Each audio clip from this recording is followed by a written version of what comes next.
तो गुरु शुक्र की युति के बारे में हम लगातार चर्चा कर रहे हैं। इस वीडियो में अब 11वें भाव के बारे में विचार करेंगे। तुला लगन की चार्ट में जब भी ये युति 11वें भाव में बनेगी तो यहाँ शुक्र आपके लग्नेशी हैं और वो अष्टम के भी स्वामी।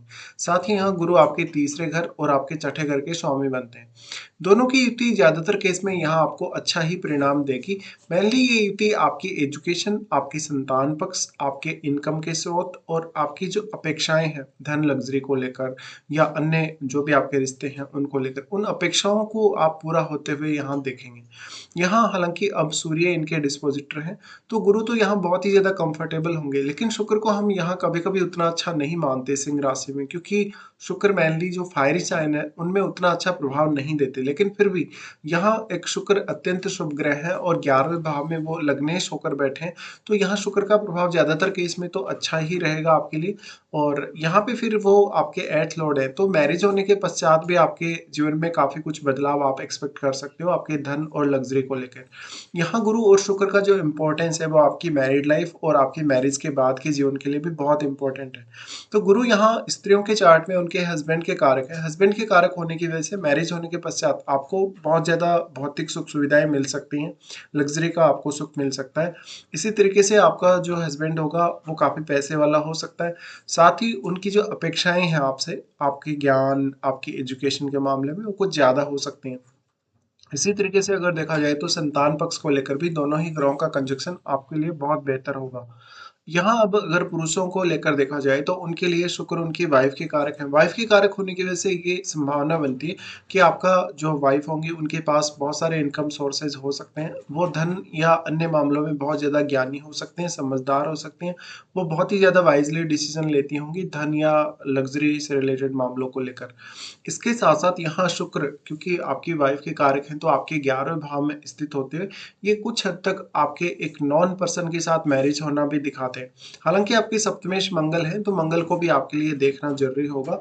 लेकिन ओनली अगर हम गुरु और शुक्र के कंजक्शन की बात करें तो शुक्र यहाँ बैठकर इस संभावना को दिखाते हैं कि आपके नेटवर्क में से ही आपका कोई जीवन साथी हो सकता है, और शुक्र आपको क्योंकि खुद को रिप्रेजेंट करते हैं इसलिए।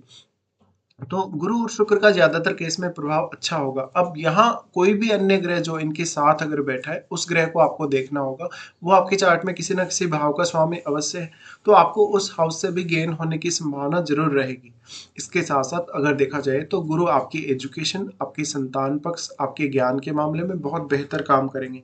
और क्योंकि जो गुरु है वो यहाँ आपके लग्नेश के साथ ही बैठे हैं, तो ऐसा जो जातक होगा बहुत ही ज्यादा समझदार होगा, विवेकशील होगा, और उसका जो नेम फेम है, उसकी जो प्रसिद्धि है, उसकी अपनी एबिलिटीज की वजह से, उसके अपने ज्ञान की वजह से वो बहुत ज्यादा होगा।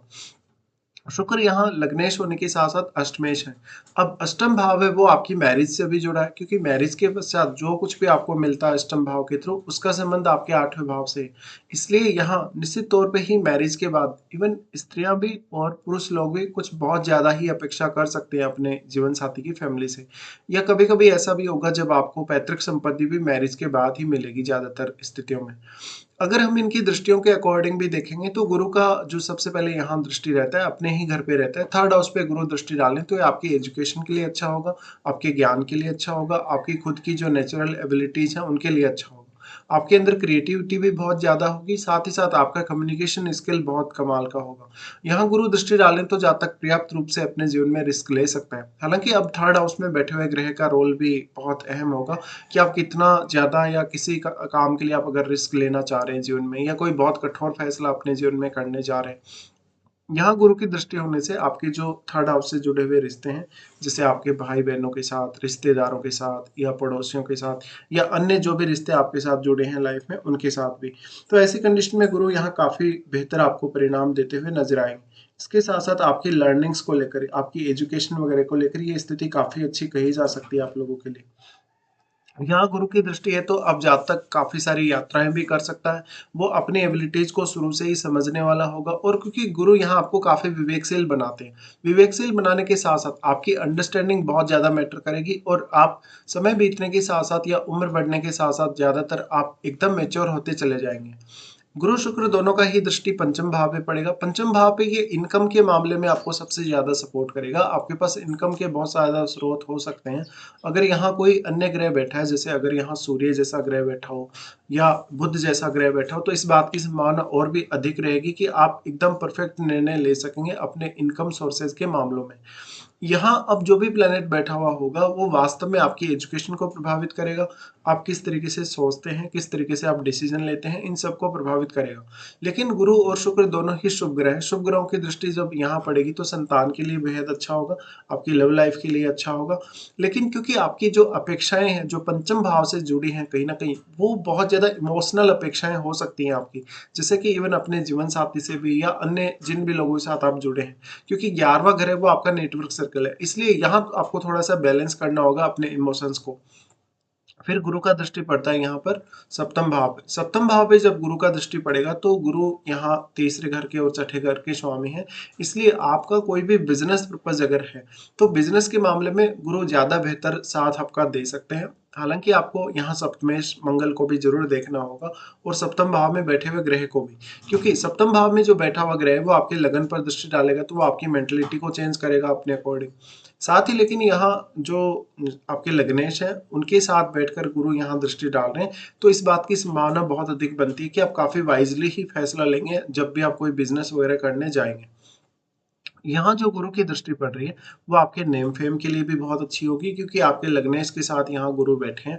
साथ ही ये 11वें भाव और 7वां भाव दोनों को ही कनेक्ट करने का काम कर रहे हैं। तो हमारी लाइफ में जो पब्लिकली हमें फेम मिलता है या जो प्रसिद्धि मिलती है उसमें हमारे लगन का, हमारे सप्तम भाव का और हमारे 11th हाउस, इन तीनों ग्रहों का जो रोल है बहुत ज्यादा रहता है। गुरु यहाँ दृष्टि डालें तो आपकी छवि को बहुत अच्छा बनाते हैं। आपको कहीं ना कहीं लोगों के मध्य बहुत ही एक वाइज पर्सन दिखाते हैं, एक बुद्धिमान व्यक्ति, एक बहुत ही विवेकशील व्यक्ति के तौर पे।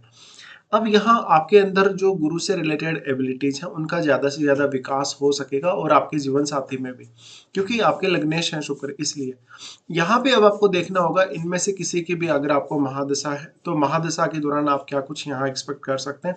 अगर किसी पुरुष का चार्ट है, पुरुष के चार्ट में यहाँ ज्यादातर धन संपत्ति के मामले में जो सपोर्ट है जीवन साथी की फैमिली से वो बहुत ज्यादा होने की संभावना रहेगी। अगर राहु केतु का संबंध बनता है गुरु और शुक्र की युति में तो यहाँ परिणाम बहुत ज्यादा अनएक्सपेक्टेड हो सकते हैं। इस कंजक्शन के होते हुए मेनली आप कोई भी रिस्क लेने के बारे में ज्यादा नहीं विचार करेंगे। जो भी आप रिस्क लेंगे काफी सोच समझ कर लेंगे। तो दोनों का कंजक्शन एक बहुत ही इंपॉर्टेंट रोल प्ले करेगा आपकी लाइफ में। अब डिपेंड ये करता है कि आपको इनमें से किसकी महादशा है। जिस प्लेनेट की भी आपको महादशा है उसके प्रभाव या उसके परिणाम आपको सबसे ज्यादा देखने को मिल जाएंगे।